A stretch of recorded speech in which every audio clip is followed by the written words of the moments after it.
Assalamualaikum warahmatullahi wabarakatuh. Alhamdulillahi rabbil alamin. Wabihi nasta'in ala umurid dunya waddin. Ashhadu an la ilaha illallah wa ashhadu anna muhammadan abduhu wa rasuluh sallallahu alaihi wasallam la nabiyya ba'dah. Allahumma salli wa sallim ala hadan nabiyil karim wa ala alihi wa sahbihi ajma'in.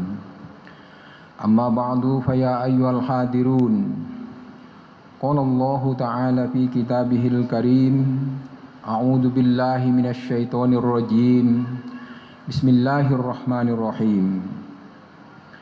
Ya ayyuhalladzina amanu taqullaha wal tanzur nafsum ma qaddamat lighad wattaqullah innallaha khabirum bima ta'malun.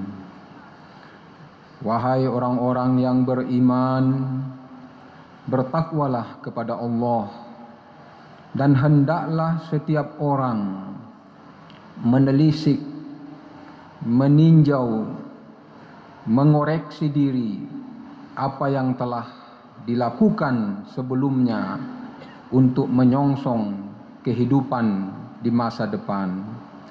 Dan bertakwalah kepada Allah. Sesungguhnya Allah Maha mengetahui dan pengetahuannya sangat rinci terhadap apa yang kamu lakukan. Surat Al-Hasyr ayat 18.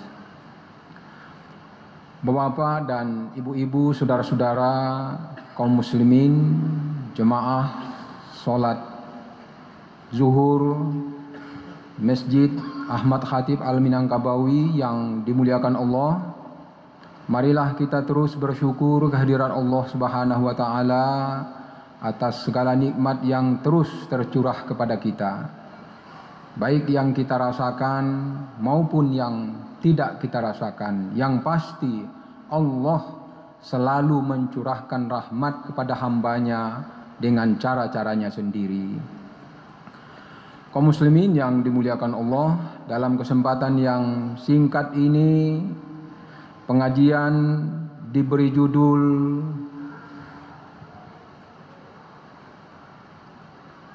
memelihara modal hidup.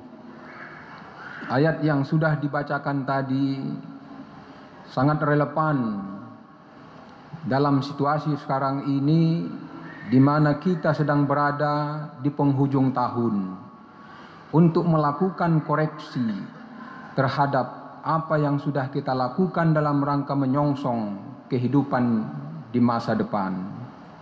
Baik semasa hidup kita yang masih tersisa di dunia, 2 tahun, 3 tahun, 10 tahun, 20 tahun, maupun setelah kita mengakhiri peran kita dalam hidup ini dan memasuki kehidupan dengan bentuk dan dimensi yang berbeda dari apa yang kita lalui sekarang ini.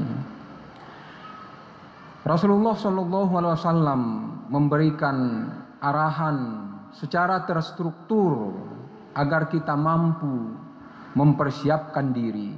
Di dalam sebuah hadis yang diriwayatkan oleh At-Tirmizi, Rasulullah mengingatkan kepada kita, la tazulu qadama abadi yaumal qiyamah hatta yus'alu an arba'.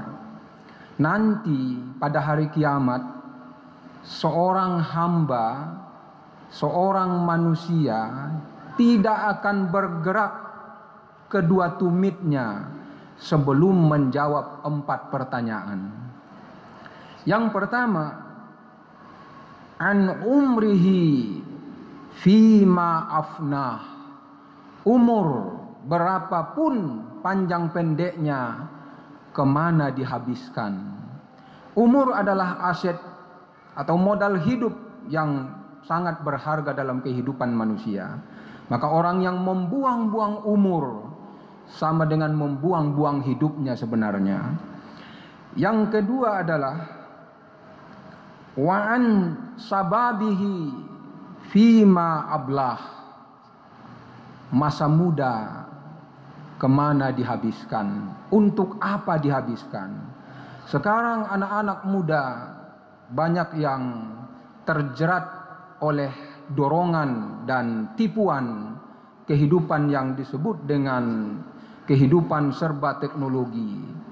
Masjid-masjid itu di waktu-waktu sholat, baik zuhur, isya, maghrib, dan seterusnya, itu kalau dibuat persentase, kadang-kadang tidak sampai 10% anak muda, karena mereka hanyut dengan dunia yang sesungguhnya kadang-kadang merugikan mereka.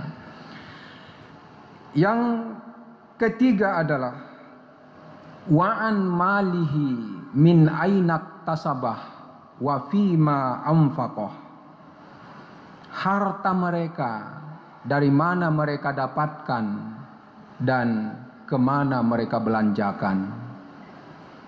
Dan yang terakhir, yang keempat adalah wa'an ilmihi ma fa'ala bih, ilmunya apa yang dia lakukan terhadap ilmunya itu. Kaum muslimin yang dimuliakan Allah, Nabi ketika mempreteli modal-modal hidup yang harus digunakan secara efektif dan benar terkait dengan harta, ada dua problemnya, ada dua pertanyaan. Yang pertama, dari mana didapatkan harta dan kemana dikembalikan. Kaum muslimin yang dimuliakan Allah, harta memang disebut Tuhan kadang-kadang sebagai kebaikan, khairon, tapi kadang-kadang juga sebagai fitnah atau bencana, tergantung bagaimana orang memaknai harta itu.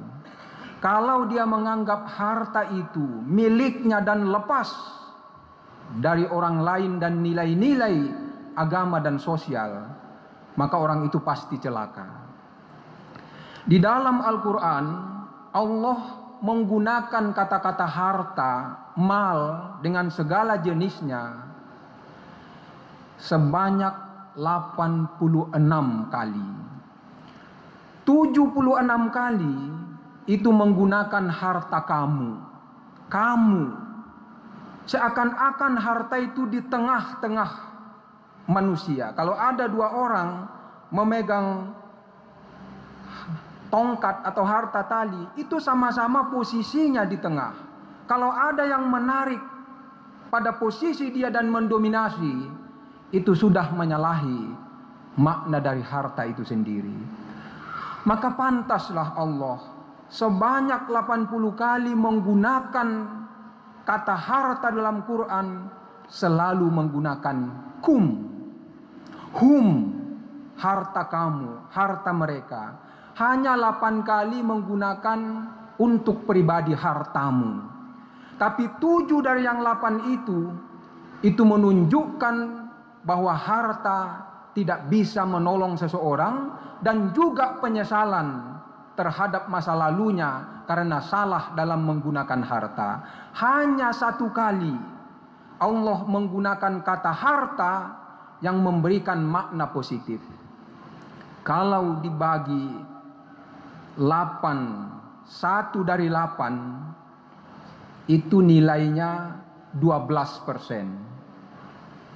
Jadi kalau dibiarkan orang dengan kesadarannya sendiri dan tidak dipaksa, itu bisa jadi sekian orang yang kaya mungkin hanya kisaran 10-15% yang akan mampu memposisikan harta itu secara benar.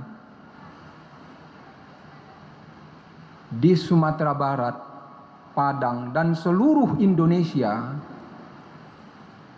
potensi zakat yang bisa dihimpun oleh umat Islam melalui Basnas, Lajis, dan lembaga-lembaga zakat lainnya, tahun 2023 sebanyak 370 triliun. Tapi yang mampu dikumpulkan dan didistribusikan kepada orang-orang miskin dan orang-orang yang berhak menerima zakat hanya kisaran 10 sampai 15%. Ini berkorelasi. Dan untuk Sumatera Barat ada hal yang ironi. Bank Nagari sebagai bank kebanggaan umat Islam dan orang Minangkabau, baik yang di dalam Provinsi Sumatera Barat maupun yang berada di luar, itu menginginkan supaya bank ini berubah menjadi bank syariah.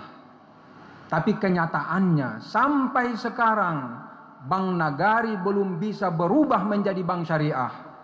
Walaupun ulama sudah memfatwakan hukum bunga dan yang dipraktekkan oleh bank konvensional hukumnya haram. Tapi kenapa Bank Nagari tidak bisa berubah?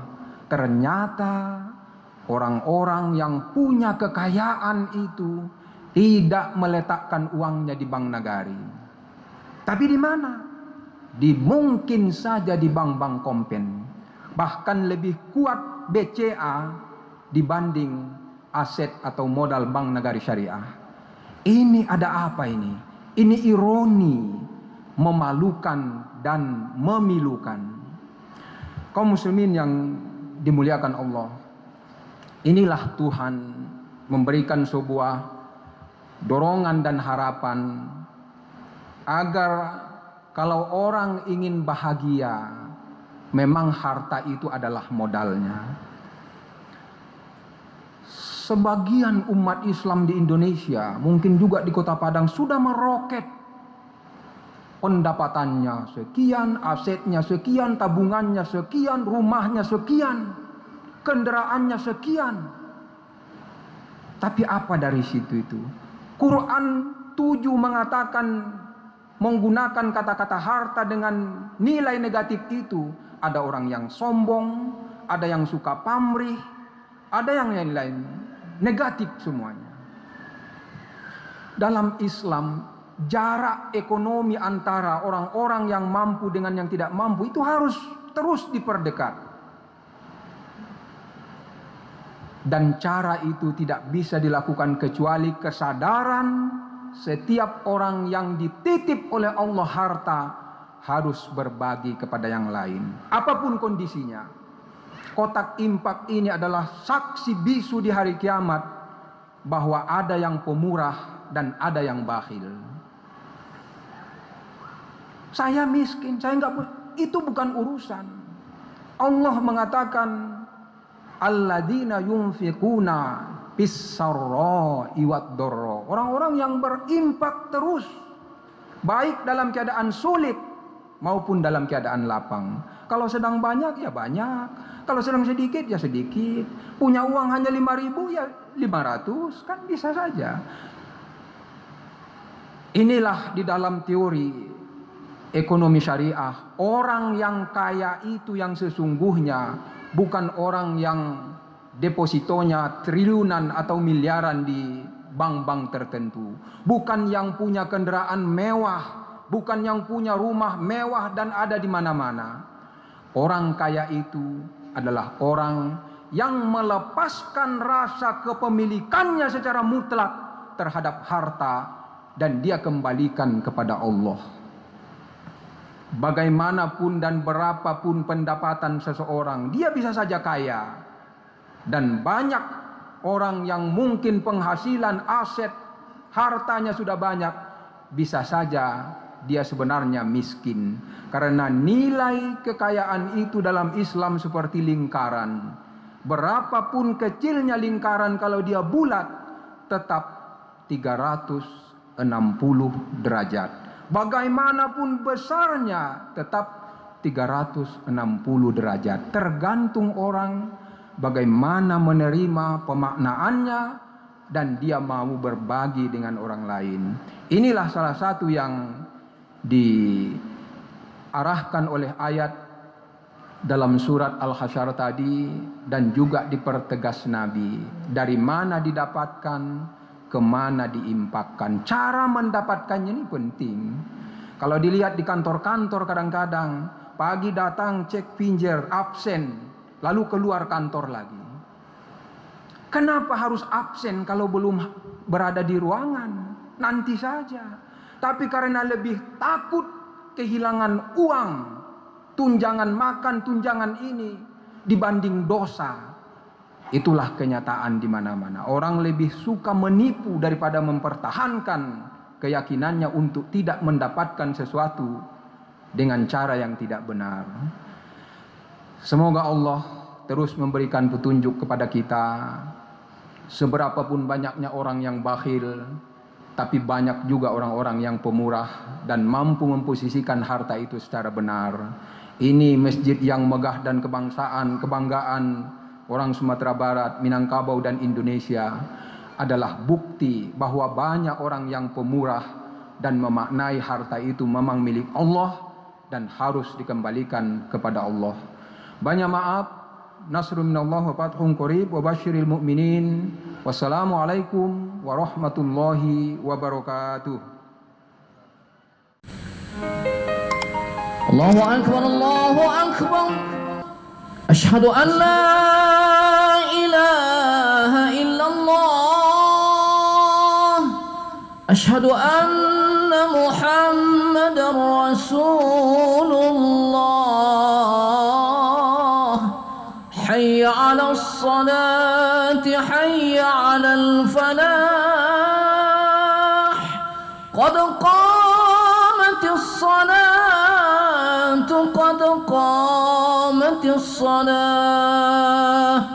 الله أكبر الله أكبر لا